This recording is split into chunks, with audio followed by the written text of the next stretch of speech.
Donc là, je viens de recevoir en fait une demande de livraison pour un restaurant de falafel. Renaud roule pour Eva depuis 1 an. Il est membre de la coopérative et en est donc un peu propriétaire. Je me vois vraiment comme une partie de la coop, ça c'est sûr. À Montréal. Eva a vu le jour en 2019, d'abord pour transporter des personnes, mais les 2 fondateurs se sont tournés vers la livraison de repas pour aider les restaurants locaux.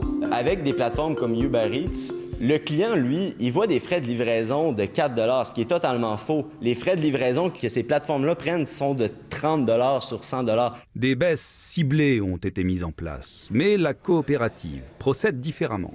Eva ne prend pas un pourcentage dessus, à part pour les frais de fonctionnement vraiment, mais ne cherche pas à faire du bénéfice sur les livraisons. Dans cette épicerie qui fait aussi des repas à emporter, passer par le géant américain était incontournable au début de la pandémie. Mais c'est devenu contradictoire.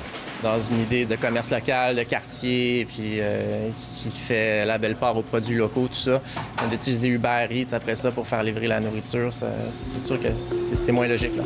Il fait donc partie des quelques 300 restaurants de Montréal qui font désormais appel à Eva et à son tarif fixe de livraison de 8 $.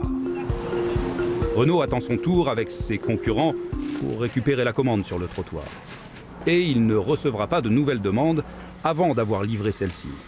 Bonjour Marie-Christine. Bonjour. Voilà votre livraison avec Eva. Ce que je cherche, c'est quelque chose de pas loin, quelque chose de montréalais. Ça peut diminuer la portion qui est gardée par le géant puis qui s'en remet plus au restaurant. Pour moi, c'est parfait, là. Récemment, les voisins du Québec, l'État de New York et l'Ontario ont imposé des plafonds aux entreprises de livraison. Ici, rien n'est prévu pour l'instant pour réguler le secteur. Eva, comme d'autres initiatives locales, entend se faire une place de choix sur le marché. Pourquoi subir l'innovation d'ailleurs quand on peut nous-mêmes faire cette innovation-là puis enrichir notre propre société? Ici Mathieu Prost, Radio-Canada, Montréal.